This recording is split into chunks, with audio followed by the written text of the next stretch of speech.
Laurie's. Thank you. Recording is in progress. So we need to check that Laurie is not on mute, and we're going to start with Laurie King. No. We're going to start with Laurie and the Beekeeper Apprentice, and I've got a little introductory account that I shall read if everybody's happy with this, because having looked at your website and all your blogs, Laurie, there's an awful lot to say about you, but I won't do. I'll let you say it about yourself. But it's a really great pleasure to welcome detective fiction author Laurie King. She's written over 30 novels and has won many prestigious awards, including the Nero Award, the Edgar Award, and she's an honorary doctorate in theology. I hope we'll hear more about that. Laurie hails from the west coast of the United States, California.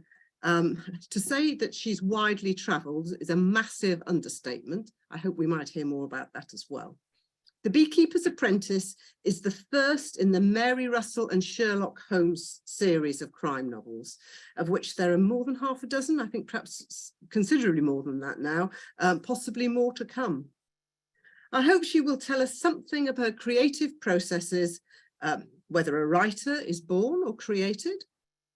Also, the aspects of her background and life which inform her writing, not least her studies in the feminine aspects of God, and perhaps her choice of beekeeping in the title of this and some other of her novels. And the characters and the plot of The Beekeeper's Apprentice. We would like to hear about that too. So thank you, Laurie, and over to you. So how many hours are we here for, Jane? Sorry. Try 20 minutes and then questions, but if you go over, yeah, that's fine. Got it. Thank you. Thank you for inviting me. Thank you for being interested. Thank you for coming in from all over.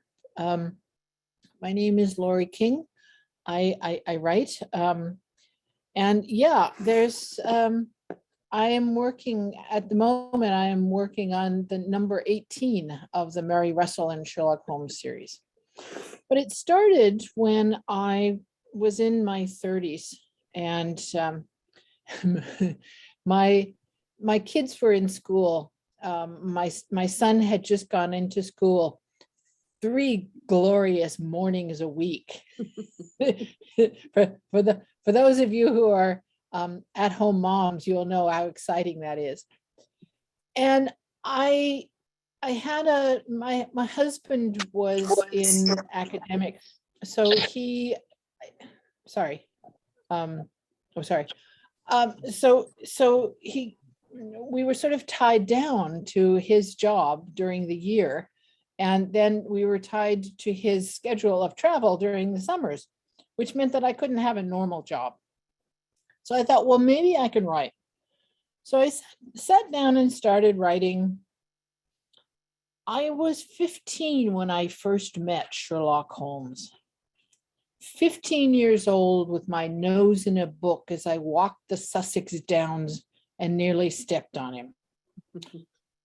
Now, I hadn't really intended to write anything to do with Sherlock Holmes because I knew nothing about Sherlock Holmes. So my first step was to go out and buy a collected works of, the collected stories and read my way through them.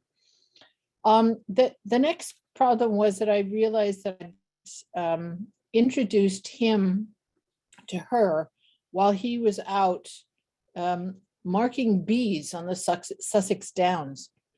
And I realized I knew nothing about bees. So that was a second research for Laurie. I did know a little bit about England. My husband was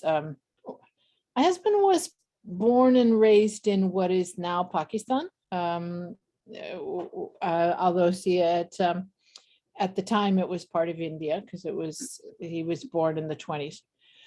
But he did his degree in Oxford and Nottingham, and then lived in Africa, and then came to California.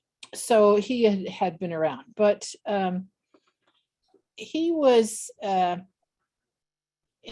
his field was the area that I was interested in, and that's how we met, was religious studies or comparative religion at the University of California in Santa Cruz. And when I started my academic career, I sort of figured, like most people, that I would end up teaching, until I got to a certain point in it and realized that if you've married a man who's considerably older than you are looking at whether or not you're going to be still doing your PhD when he's looking at retirement. Because that really was not very practical, I thought, well, maybe I could write. And so that's when I sat down and started writing what became The Beekeeper's Apprentice. Because when I introduced young Mary Russell, who is a 15-year-old, as I said, 15-year-old young woman, to Sherlock Holmes. It's 1915, the war years. And he is retired to the Sussex Downs, where Arthur Conan Doyle says that he is keeping bees, and has written a book on beekeeping. And so I thought bees were a good theme for his first book, because it's the way that you meet this retired detective who is in his late 50s. In my timeline, other people make him slightly older, but it's my timeline. So I started thinking about how you could tie detective stories in with beekeeping, and I came across The Life of the Bee by Maurice Maeterlinck, that's a classic, not so much how-to beekeeping, but the philosophical side of beekeeping. And it's fascinating how many beekeepers are philosophically inclined. And those of you in the audience who are beekeepers, I will let you chime in on why you think this is the case. But as I read my way through the Maurice Maeterlinck book, I found all these little snippets and bits that seemed to feed into the story that I was building. So I'll use quite a few of them as the epigraphs on each chapter. That each of them, I mean, I was fascinated with how I could come across things that had to do with things that were happening in that chapter. And you know, so that we begin with sorry, I'm with my wrong glasses. To this spot, a sort of aged philosopher had moved. Here he had built his refuge, being a little weary of interrogating men. And that's the way The Beekeeper's Apprentice starts, was here's this aged philosopher who's moved off to the Sussex Downs because he's weary of men. So that's where The Beekeeper's Apprentice started. There's always the problem when you're writing a series of that sort of what they call the Cabot Cove syndrome. That is, if you know the Jessica Fletcher Murder, She Wrote series. This is a woman that you would not want to invite for dinner because you'd find a corpse.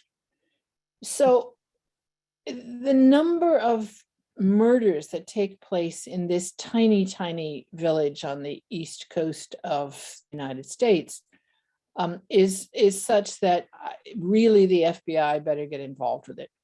And I didn't want to get involved in that kind of problem of, here you have a little tiny village of East Dean in the Sussex Downs. And do you really want to have a perpetual series of murders and deaths and mysteries that have to do with this extremely rural area in the teens and 20s? So instead, I thought, well, take advantage of the fact that I had traveled a lot, and I will begin to travel the characters. And that's sort of where the series goes. Even in the first one, they go to what was then Palestine, is now Israel, in 1919, and have adventures there. And as the series goes on, they go to, let's see, they go to Palestine, they go to India and Japan and the US and Morocco. Anyway, sort of variety of places, which allows me to keep the series really fresh and interesting, because each place you go in has a different set of problems and politics and the setting, of course. And I also draw a lot on actual people who were there, so that when when they find themselves in San Francisco, they meet this. Sorry, Peter, your thing is live. I don't know if Richard, I don't know if you can turn Peter Jackson. Yeah, the we're mic just off. looking. He's on. Yep. Anyway, I will talk over him. Yes, we've got him. There. Good job. It's easy enough to do. So when they go to San Francisco, they meet a sort of half-employed Pinkerton detective named Dashiell Hammett. When they go to Morocco, they meet Lioté, who is the head of the government in Morocco. So it enables me to bring in real life people, real life concerns with these completely fictional and rather absurd people that go along. So they're fun. I have a lot of fun writing them. I also find that it's a way of being sort of subversive, because you can deal with real issues in the context of a sort of silly bunch of stories. But I also do other stories that are, I do a lot of standalones. My most recent standalone is, let's see, you can see it behind me up there. It's called Back to the Garden. And it's a partly contemporary cold case investigation and partly 1970s. I got to play with the hippies in 1970, so that was fun. So the stories themselves, I make use of my theological background in maybe, I don't know, 20% of them, 25% of them, something like that, have some kind of element of there. Not all of them, and sometimes it's merely lightly touched on, because Mary Russell happens to be, pure coincidence, you understand, interested in theology, like I am. And who would have thought this coincidence would exist? But it enables me to bring in a sort of depth to the stories that you might not stumble across otherwise. For example, in one of them, the second one is called A Monstrous Regiment of Women. And in that one, Russell finds herself drawn in as the sort of tutor for a woman who runs a women's religious community in London in the 1920s. And it enables me to bring in the sorts of things that I was interested in when I was doing my academic degree of feminine aspects of God in the Old Testament, which has nothing to do with a mystery story on the one hand. On the other hand, it does, because that's what this particular character is interested in. So that's the sort of thing that I'm doing. When I go traveling, it's proved a little bit of a problem, because the Russell series depends on me getting to a place and experiencing it. And I'm not sure if you've noticed, but it's been a little tricky to travel much the last couple of years. So the book that I'm working on now, I was supposed to be setting it in Paris. And I had planned on going to Paris. and then the world closed. And I've been to Paris a number of times, but with a book like this, you always have specific areas that you're needing to focus on, and I hadn't. So I had to sort of work around it. That's one of the reasons why the last book that I did was not a Russell. It was a standalone in my own Bay Area, or the first in a new series, I think, in my own Bay Area, because I could do the research more closely at hand without getting on a plane. But I think that a lot of the books are set in different parts of the world, because it means that I get to travel too. So that I deliberately wrote in to a book that they had been to Japan, and I hadn't been there myself, but I knew that having written that they'd been there, I'd have to go to Japan myself so that I could write that interim book. It was set there. So I was forced, for the sake of my readers, to go to Japan, and it was really difficult. So how I suffer my readers. But yeah, it's it's the life of a novelist is always interesting, because you have a combination of deliberate storytelling elements. And because I write mystery stories, I write detective stories, there are certain kinds of rules and expectations that go along with the book.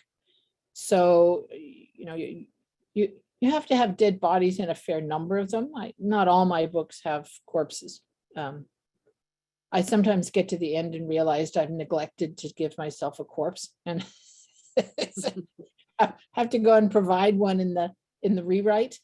But not all of the books do. And I think if you look at the classic Golden Age fiction, you'll find that there's a number of them that don't necessarily have murders in them. Josephine Tay has a couple that don't actually have murders. But they also, because the crime fiction is based on clues and things that are believable and understandable, you have to give yourself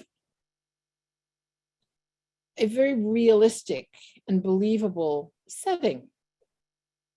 And if that has to do with a place that actually exists, that's all the easier. If you are writing about a fictional time and place, then it enables you to build the story set in that time and place, which people really love. I have found people really love to feel that they've traveled to a place, or that they've learned something in fiction, which is a little ironic, because those of us who write tell lies for a living, and so to tell me how much you've learned from my books is asking for problems, because I do lie, but I try to make it fair lies, and I try to make the research actually grounded in reality. If I have places that I have changed things, whether it's a one-way street that I know it doesn't actually run that way, or whether it's a time, whether it's an event that occurred slightly off of the time that I have it in the book, I will generally put in my afterword, yes, I know that it didn't happen then, but we're cheating. So that people know that I am aware that I've done the correct research. And so I don't get those letters from people saying, I enjoyed your book, but this took place 6 months after you had it.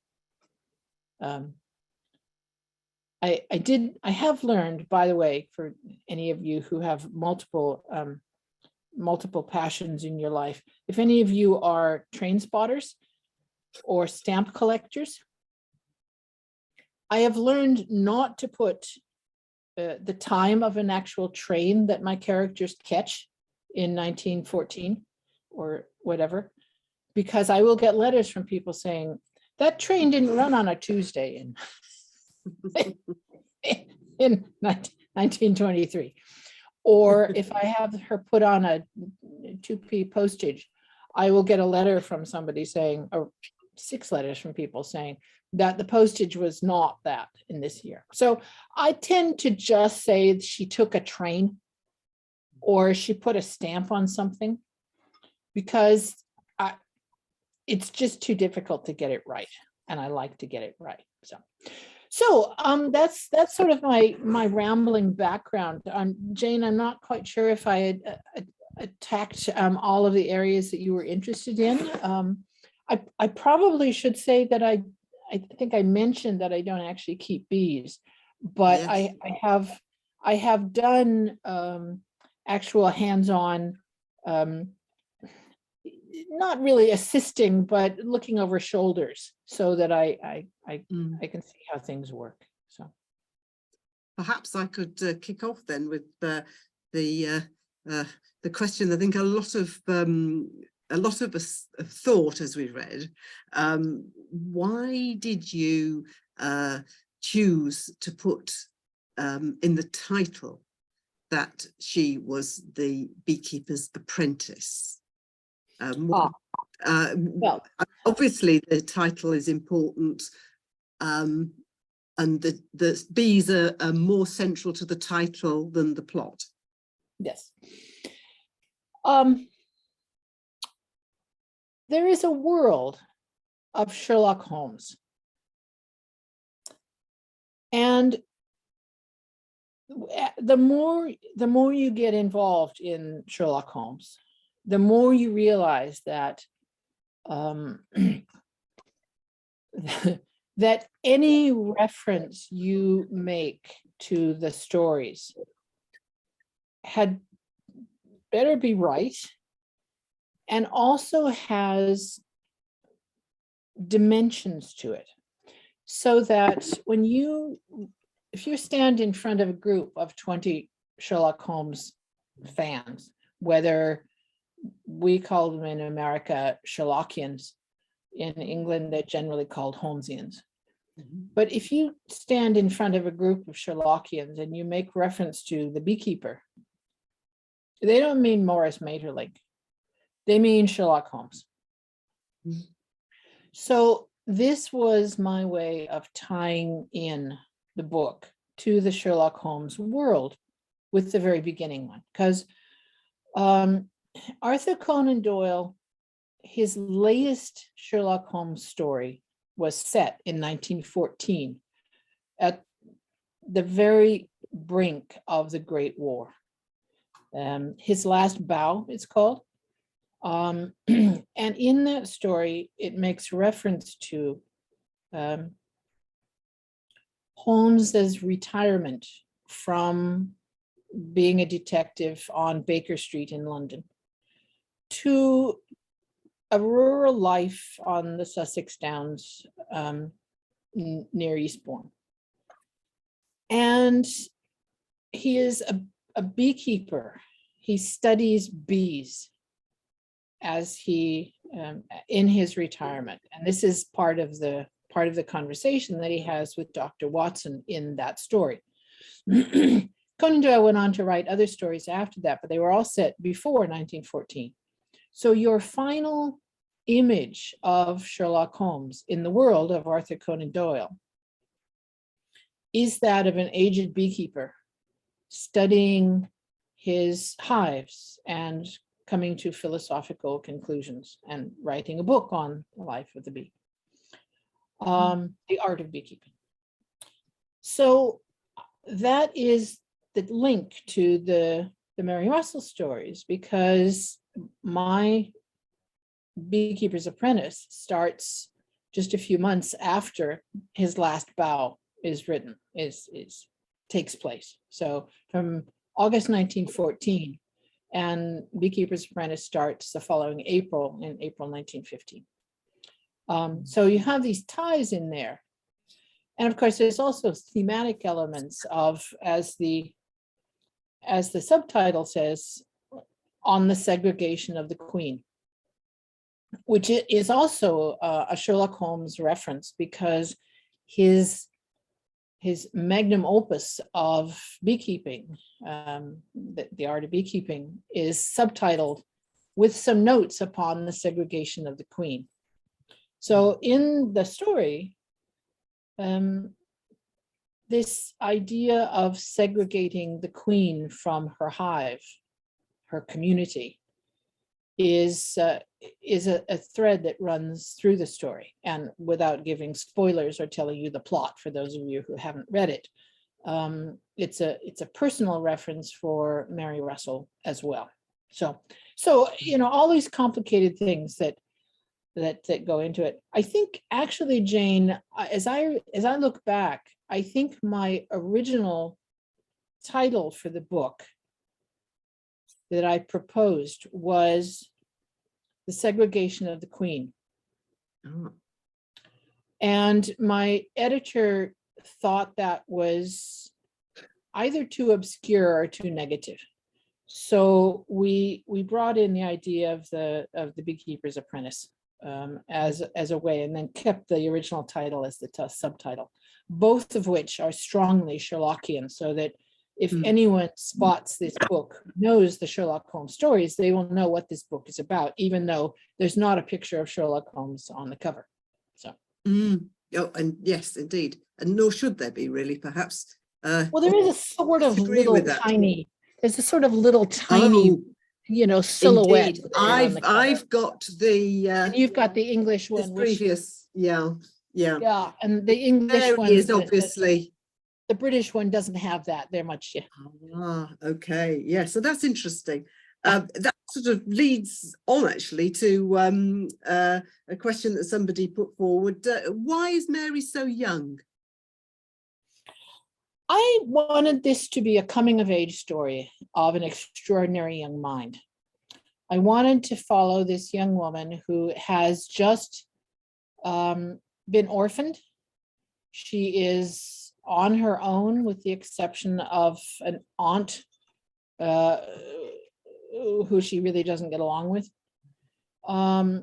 She has a mind very like that of Sherlock Holmes. I mean, she's patterned on Sherlock Holmes, the way she thinks, the way she acts, the way she sees the world.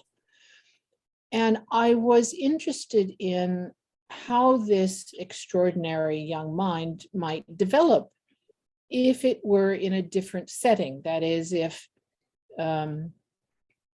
instead of being a middle-aged male Victorian detective, this is a young female feminist 20th century woman whose mind functions in a very similar way. And so what I wanted was a setup that would enable me to put the two characters side by side and look at how they were similar, and yet how they were also very different, because she is a young 20th century female. So that he is her teacher, but also her partner as the book goes on. And again, no spoilers for those of you who haven't read it yet. But I did wonder. Yeah. But you also need to see, I think, changes in Holmes, so that he makes changes in her. That's what a master and apprentice do. But as the series goes on, especially, you begin to see the changes that she makes in him. And I always thought that Conan Doyle, by stopping the series in 1914 and basically saying he couldn't envision his character after the Great War started. That is, there was no place in this changed world of post-war England for this detective. And I thought that was selling him short. I thought it was giving him really short shrift, because if there's one thing about Sherlock Holmes we know, is that he has a mind that is flexible and supple and inquisitive. And I thought that he would go on even in this vastly changed world. And so that's, the series explores her development as a person, his development as a person with a partner, moving into this vastly new world, and how the two of them, sort of create a new world for themselves. So, somebody has said, might there be something autobiographical in Mary Russell's character? well, I mean, sure, she's who everyone would love to be. If I were more clever, more able, I mean, Astute. what do they call the Mary Sue things, where you write yourself into a situation? No doubt. There's a certain amount of fantasy in there. I think that that's one of the reasons why, especially young women, really identify with the character of Mary Russell. The first time you meet her, she outsmarts Sherlock Holmes. Well, what's not to like at that? Great. Could I outsmart Sherlock Holmes? No. So, yeah, I mean, not autobiography.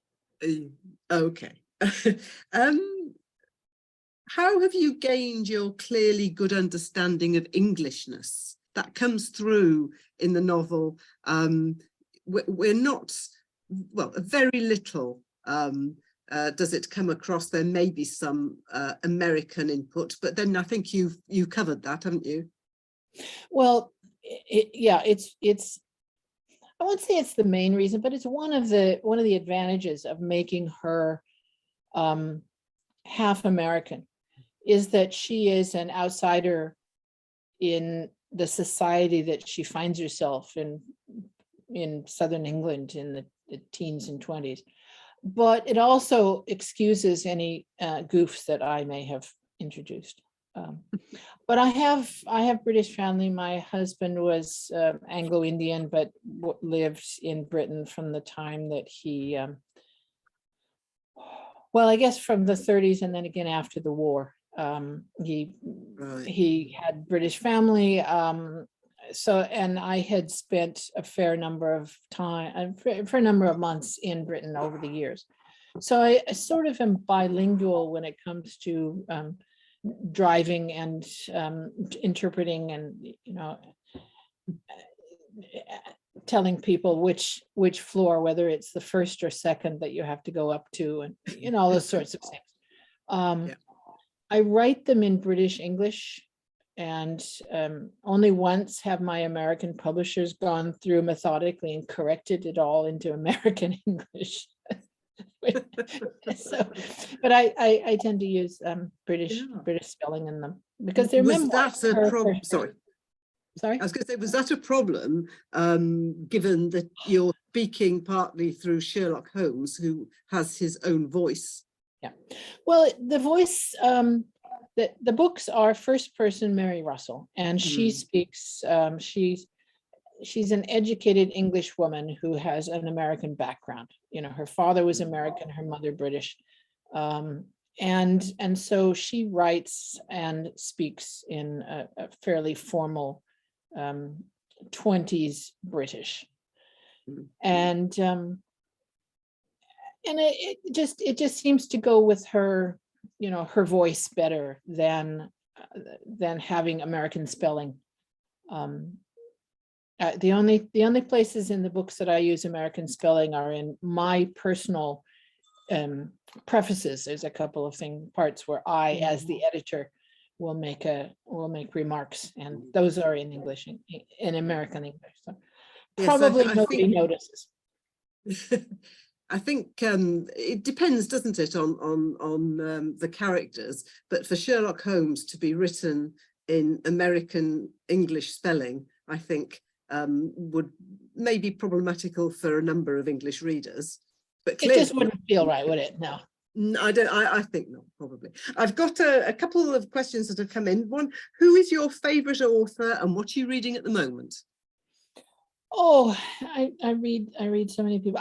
I'm on a I'm on a science fiction kick at the moment. I sort of tend to vary a lot. So after a while, I've read so many mysteries. My brain says I can't take any more puzzles and to figure stuff out. Just create a really fascinating world for me. So I've been reading a lot of science fiction. One of my favorites is a crossover crime and sci-fi, Ben Aronovich's series on the rivers of London, where they are police procedurals set in Britain with magic. And they're just, I just love them so much that they're one of those ones that I reread a lot. So he's one of my favorite authors at the moment. So. Interesting. So final question, I think, Laurie, that comes from Robin, who is looking very carefully at your background. What is there a skull on your bookcase?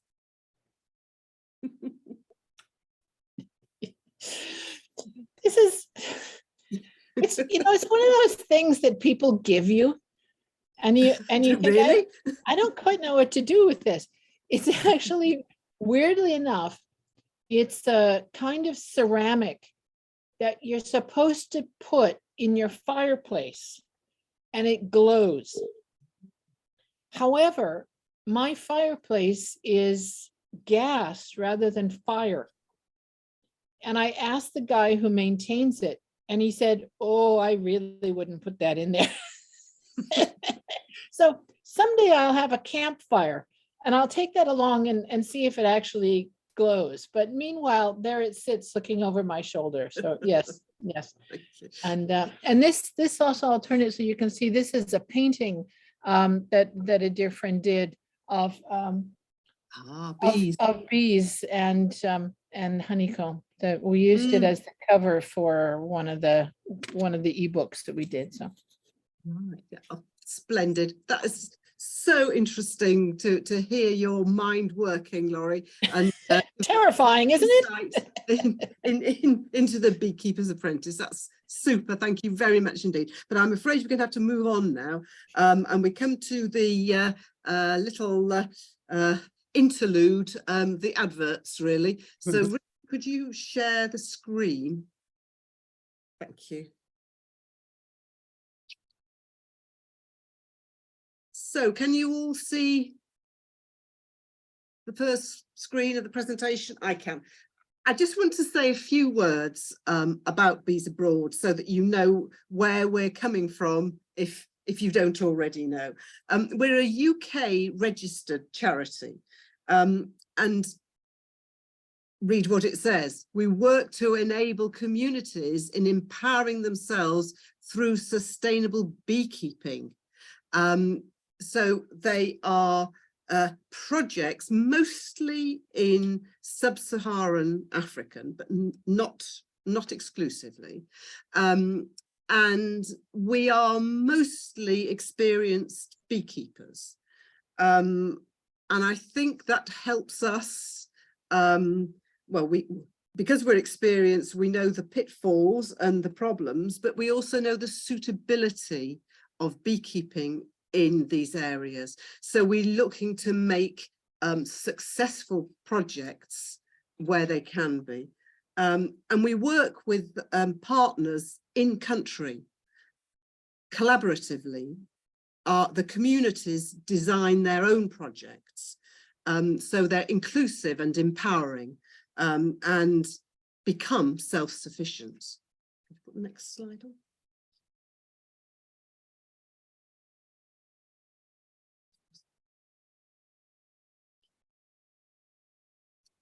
So we've got three pillars really of what we're trying to do. And the first is creating opportunity. Business opportunity abounds around beekeeping. I mean, there's the obvious honey production and sales, and honey does raise very good prices locally in sub-Saharan Africa. But we also have the value added products from the hives. And I'll leave Rachel to say a little bit about that, because that's what we're actually pressing for with our Big Give project this year.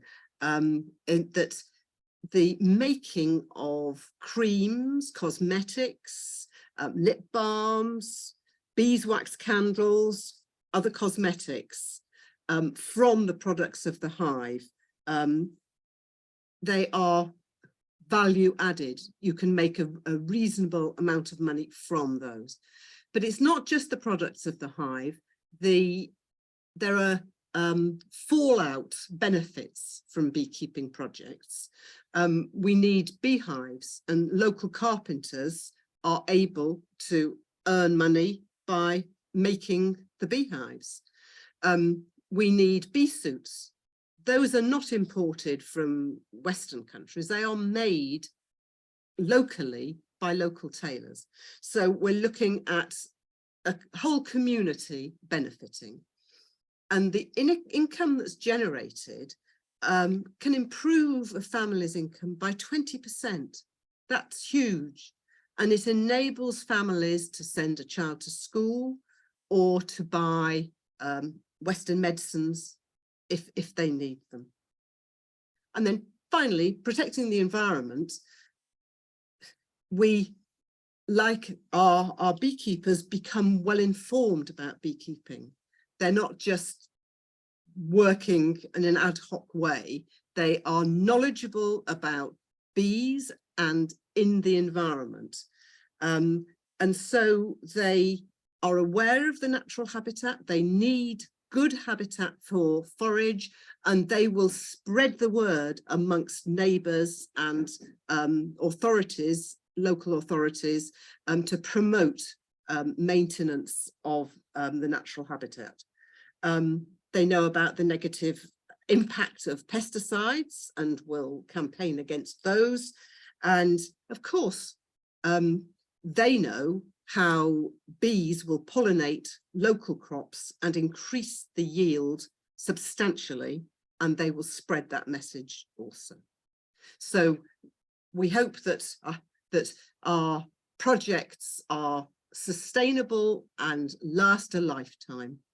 And I hope that you're going to donate some money, and I'm going to hand over to Rachel to explain exactly what this project, this Big Give is for, and how you can donate. If you could put the next slide on, Richard, that would be great. Oh, thank you, Jane, and thank you so much, Laurie. Yeah, it's fantastic, and thank you to everyone who's here.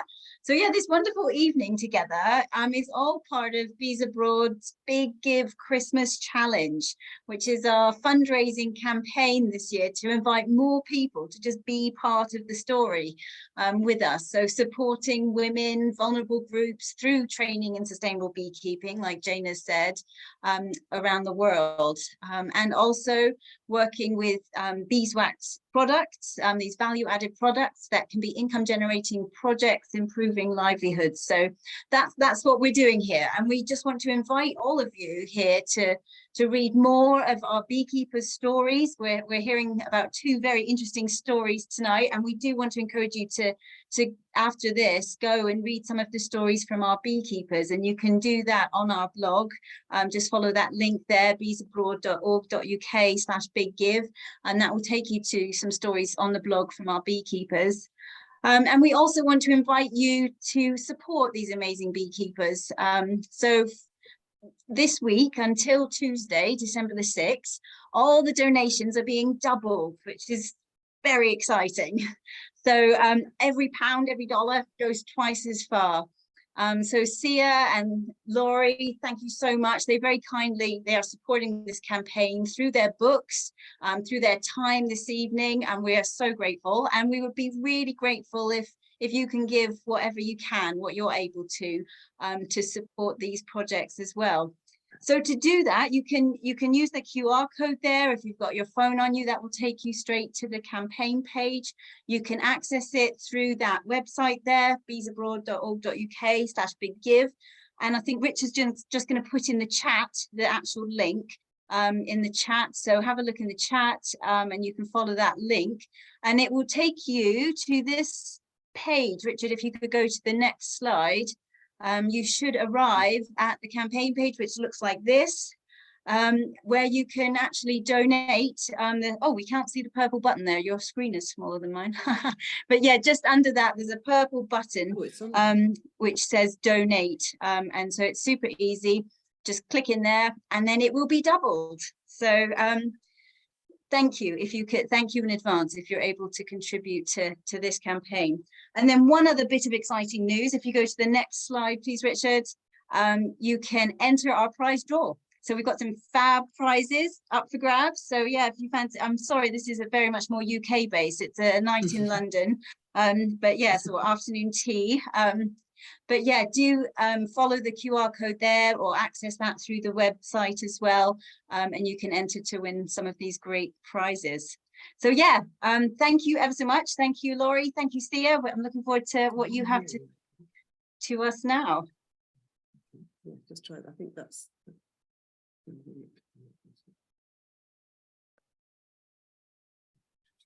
Yeah, just leave that. So I think that's the last one, isn't it, Rachel? Yeah, yeah. So yeah, thank you. Be part of the story. Splendid. Thank you, Rachel. Right, I think it's time to move on to our second author, Sia, and the last beekeeper. I thought just before I introduce her, I wondered if some readers who are not so into beekeeping, and even some who are, may have been wondering about the enthralling black honey and the magical nature of Sia's bees, that from the Sindh province. And I thought I'd just fill you in with a couple of sentences of beekeeping detail, whether you want to know or not. There are only 4 common species of honeybee, although there are some subspecies and a few full species have been described recently.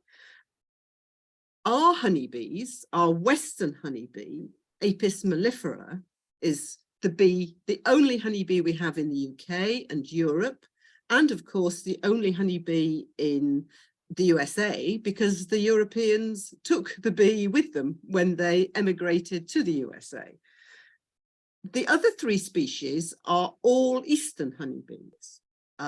Beekeepers will know Apis cerana, but there's also the small honeybee, Apis florea, and the giant honeybee, which is Apis dorsata. And this is the bee that Sia has taken under her wing and talked about throughout her novel, a bee that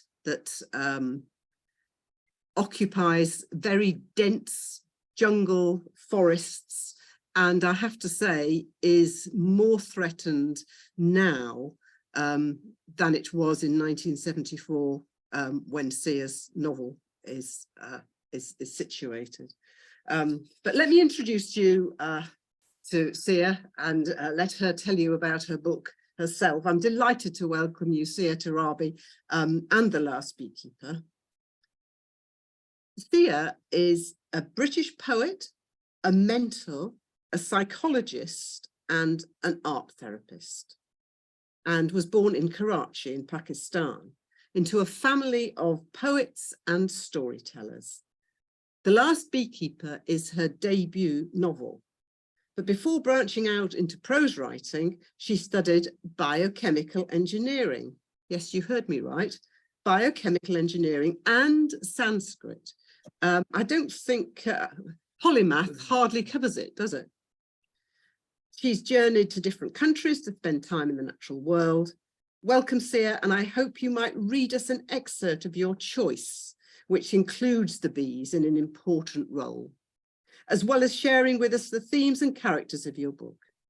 Thank you very much indeed. Are you unmuted? Over to you. Thank you. Hello, everybody. Hello, Jane.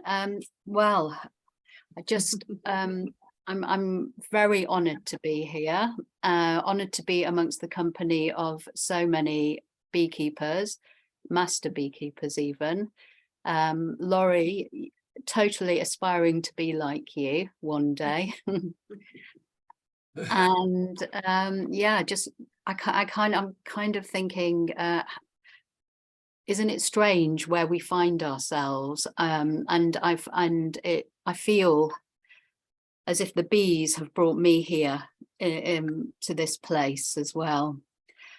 So and it's really lovely the way you say that, about that I've taken the Apis dorsata under my wing. That kind of makes me feel kind of inspired, actually, to think about that as well. And you're right, as far as I know, the Apis dorsata is, unfortunately, the numbers have decreased a lot in Pakistan. And I think more and more have gone to Nepal, that region. And even the lush forests of Pakistan have probably decreased as well. And so the habitat. And the story is set in 1974, and it's in an interesting time, because it was an in-between time between an old way of being in Pakistan. By the way, that's really interesting, Laurie, that your husband is from Pakistan, and an old way of being to a more conservative way of being. So it was a kind of interface. And the honeybees of Pakistan are also, I learnt on a sustainable beekeeping course that I did in Wales, they're actually an in-between species between East and West as well. And Pakistan is kind of interesting too, because it's an in-between country between India and, to its left, you know, the Persian heritage, and Afghanistan. So so this in-betweenness really stayed with me, and that kind of stayed, that and there's something about that which is a theme that I want just to hold for now. I thought I'd talk about the plot a little bit, and then I would do a reading. And the story does go into more depth about bees, but I think I'd rather leave that for people to actually read about, because it might be a spoiler, really. And I'd just like to say, the reason why I chose bees is because I went on this sustainable beekeeping course with Bees for Development in Wales. It was a birthday present from my sister-in-law who was working with them, and there they told me about how hives used to be transported, and by hand on carts, for example, over long distances. And that scene of a hive being transported stayed with me, and I knew that had to be in the story somehow. And so the kind of the bees came in suddenly like that, and then I decided to think about black honey, and I thought, gosh, I've got to start getting real as well as kind of imaginative. And just by luck, the black honeybee was the dominant species there. So so that happened. And let me just talk about the plot a little bit. So it's set in the Sindh, as you said, and it's Harikaya, which is fictional. And it's the story of 14-year-old Hassan, who has to find the legendary beekeeper of the forests of Harikaya to find the black honey from the black honeybees, which are deep in the forest. And he has to do this to save his mother's eyes. But he's offered a scholarship to study in Karachi. And there he makes a friendship across status with Mariam, the same age as him. And as he's in Karachi preparing to study, he's drawn back to help his mother. And to do that, he must do that before the floods start. So he's got to find the beekeeper in the forest, the black honey, access the black honey in the old ways before the floods begin. Then he's left with the decision. Does he, and it's 1974, remember, does he go back to the UK with Mariam, or does he stay and become the beekeeper's student? I think I'll go into the reading of this now. And this is at the beginning of the book, and Hassan is about to enter the forest for the first time with his father, who calls Baba, and Baba's a traditional honey hunter. So I'll just begin. Yeah. Hassan was tired, but he continued through undergrowth, over anthills, and past forest clearings that were open to the light, which was already becoming powerful. They walked around a lake where the deer that had gathered for their morning drink scattered like bullets back into the forest. They went on. A bee buzzed past, not a black one. When he was almost too tired to walk anymore, his father stopped. These are the trees. Golden leaves sprouted from branches that twisted outwards like the antlers of ancient deer. Acacia, his father said, stopping under a tree, squinting and looking up through the leaves. But he shook his head and moved to the next.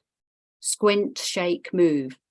Hassan copied and went from tree to tree, arriving at each trunk with the question, "Is this the one?" repeating it over and over in his mind until his neck hurt. His father was almost out of sight when he cried out, "I have it." When Hassan got there, Baba's eyes were dancing. The nest was at the top, a big lump of earth stuck to the tree. Hassan could just make it out through the leaves. The tree was so high and the nest far, far away. Amma's words dropped on his head like mud. "It's too dangerous." "They're waiting for us," Baba said.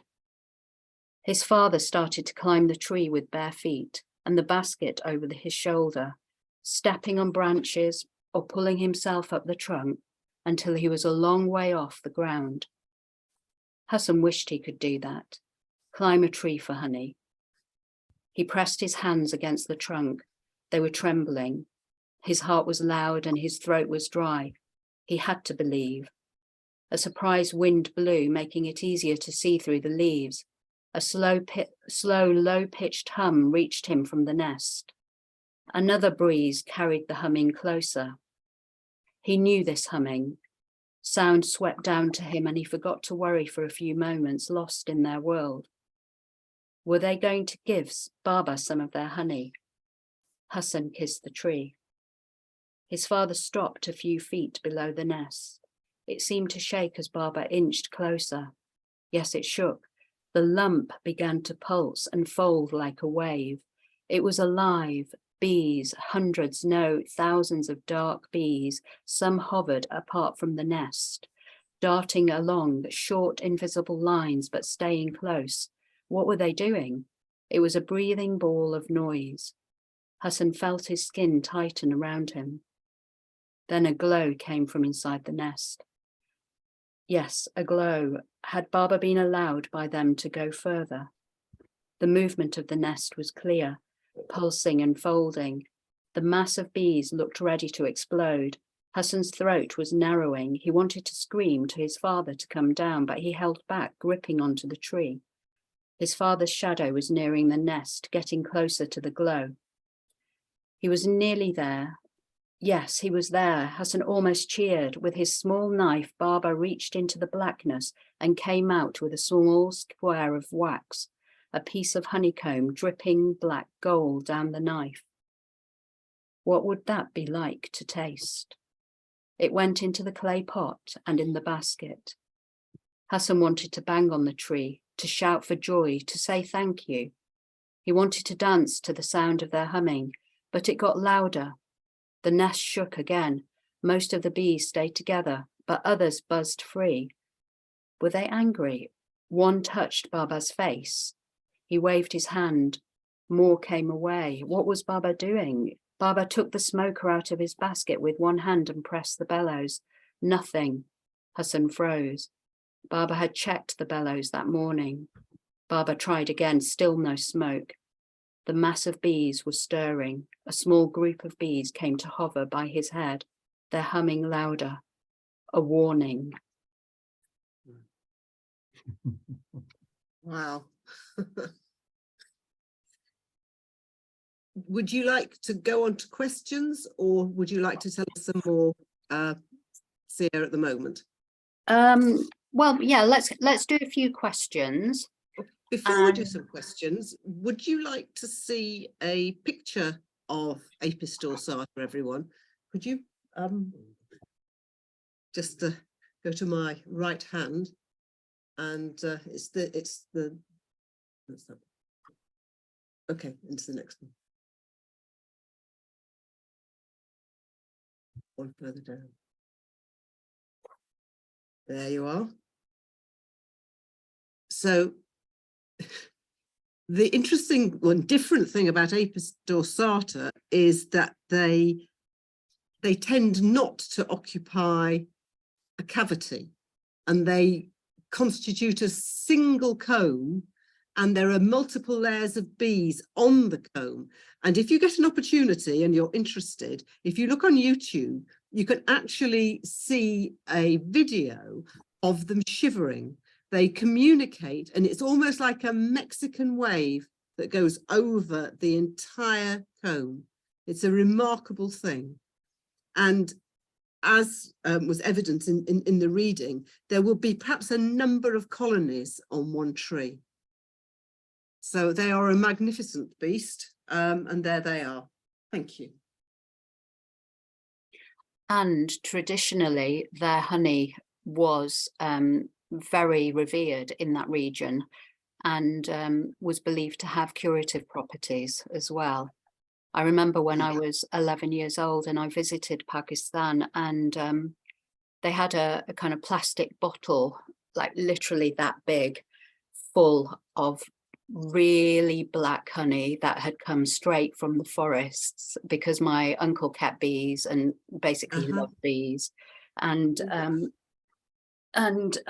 they said, put it on your eyes, you won't need your glasses anymore. So I did. Well, do you know, that chimes so well with our projects, the Bees Abroad projects, because the communities, the rural communities that we deal with in 7 or 8 countries, is it, Richard? In sub-Saharan Africa, the people know of the qualities of honey in a medical sense, and that is the reason that it fetches such a high price locally. It's not because it tastes good, it's because it has curative properties. Yeah. And the high price, of course, makes our projects more worthwhile. Yeah. So that projects that the communities are involved with are a better business proposition. Yeah. I digress. Richard has just said he makes eye drops with honey, which he does. So yes, it's even spread to this country. Yeah, I was actually speaking to an eye surgeon in this country, and he said in the 70s especially, it would have been used to apply to eyes, and because that was all they had to treat things like glaucoma or infections. Indeed, which is where Hassan's mother comes in. Yeah. Yeah, I've got some questions here if you're okay with them, Sia.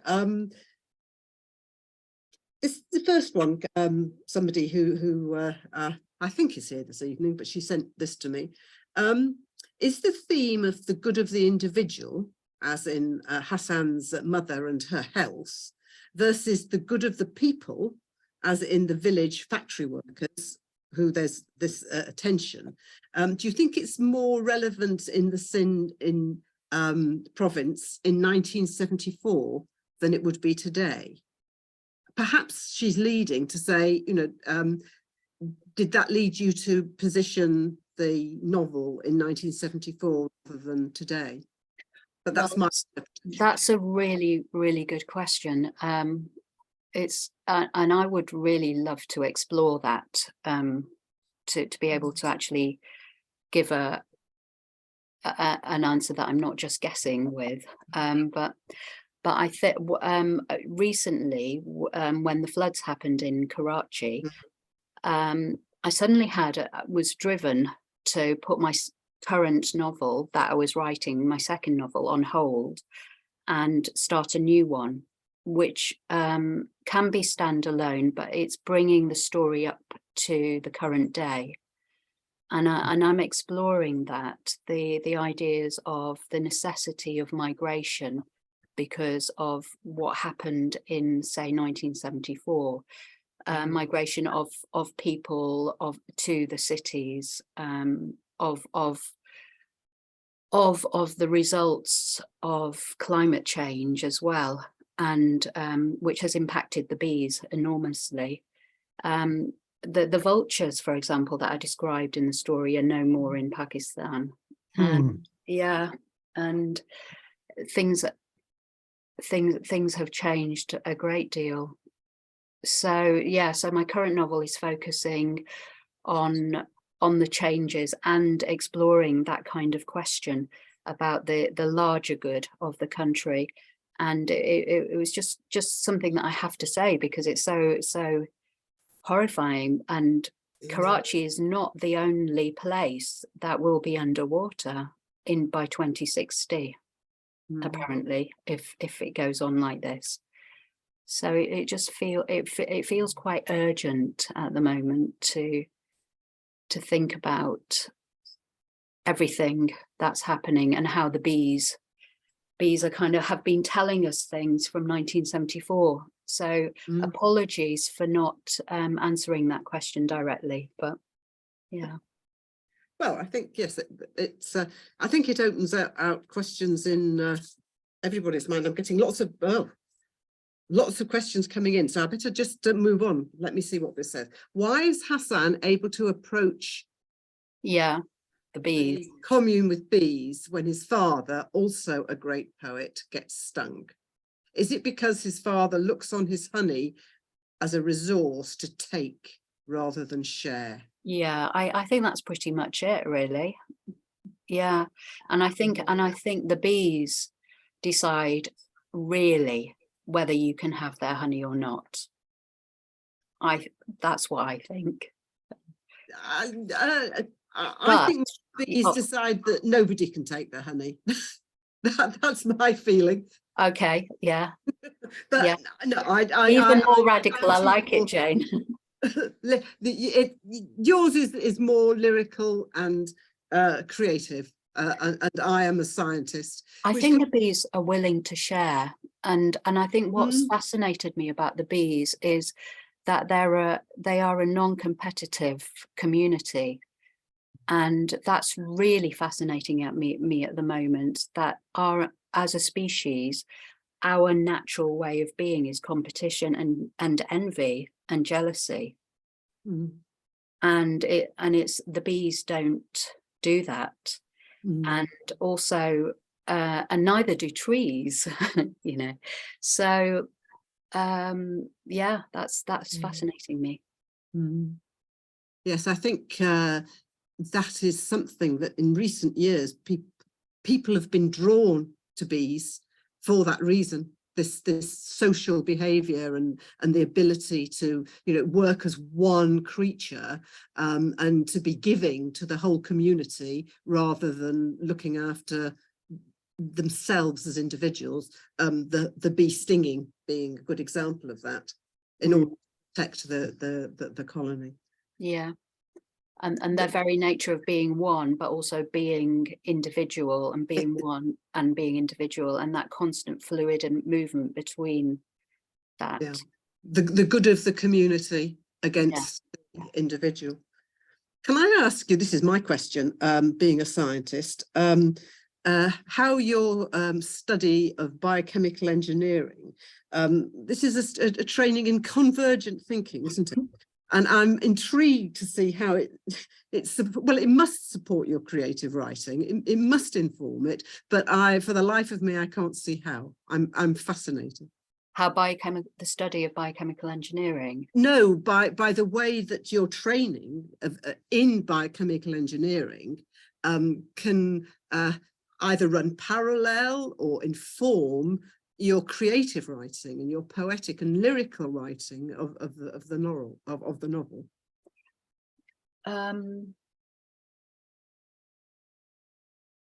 suppose it's I think I did biochemical engineering, if I'm being really honest, by default. I started studying medicine, and then I decided I didn't really like it. I gave up after a year. Biochemical engineering seemed to be the only place where I could have a course, but luckily it had lots of had a bit of space, had lots of maths, which I enjoyed. I enjoyed that abstract kind of thinking, and I think that abstract kind of thinking is carried through to psychology and the study of the brain and neuroscience, and that really helped me then look at the life of bees, really. Although, you know, I'm sure there's many people here who've studied this all their lives, so I'm speaking very humbly, but I feel that level of detail that the science of bees just fascinates me, and there's something about that level of detail that attracts me, actually. Yeah. So would you say you have two parts of your mind that deal with these different aspects? I'm intrigued how they can overlap, but perhaps we should that's perhaps just a problem that I've got. We've got lots of other questions, which perhaps I need to, some of them might have been answered already. Oh, okay, somebody's, Richard's answered one. What else have we got in these? I think we've covered, okay, well, I've got, could I just ask you, keep an eye on the time, Hassan's 14, and sometimes he seems older, but sometimes he seems younger. And given this and the inclusion of the other teenagers in the novel, did you consider aiming and marketing the novel at young people rather than adults? I think it's probably a novel which is accessible to both. It's a crossover. Yeah.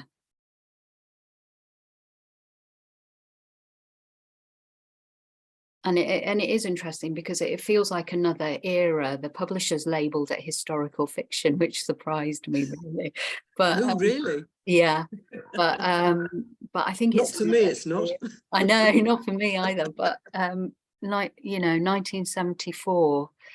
You've got to remember it was a teenager without really much access to the other cultures as well. Yes, more cut off than perhaps you would today. What's this one? Are we done with it? Yeah, so people asking about the bees being not strictly kept. Oh yes, somebody else has said that. Let's have a look.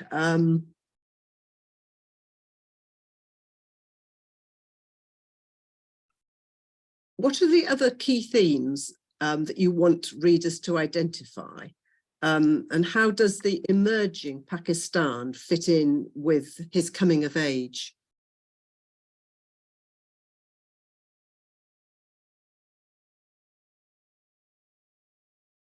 the emerging Pakistan from 1974. I imagine, yes. Yeah. As it's, yes, that's, yeah. Yeah. Compared with modern times, it was still, as you alluded to in your first answer, it Yeah. being twixt and between geographically as well.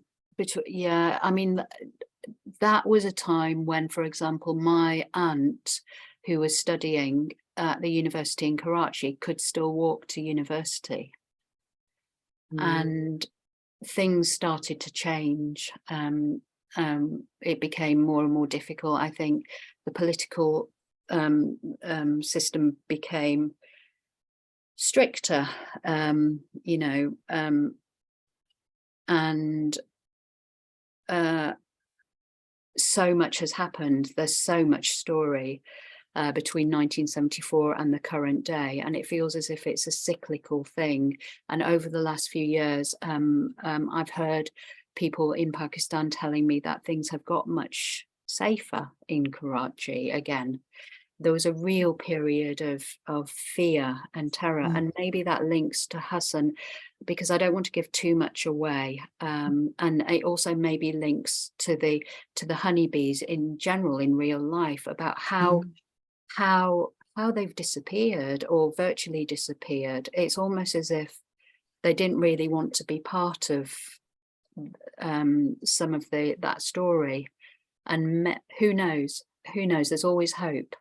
Let's see if they come back. Absolutely, and the same goes for all the other environmental catastrophes which seem to be around the corner, not least in Pakistan recently. I know, and absolutely in America, in Europe, everywhere. That is the problem for the bees and for Homo sapiens, I think. A problem all around. Well, that's tremendous. Thank you so much, Sia. That is an insight into the bees, the people, and the villagers. Fantastic. I think that probably winds us up for this evening. We're just about coming up to time. I'd like to thank, first of all, the Bees Abroad team for their input this evening, doing and have done a great job. I'd like to thank everybody in the audience, with extra thanks for your donations. I hope you have enjoyed listening to these two excellent authors and their insights. I'm sure you have. Most especially, thank you for such a stimulating evening, both of you. And all the best for the near future and the further future with your writing.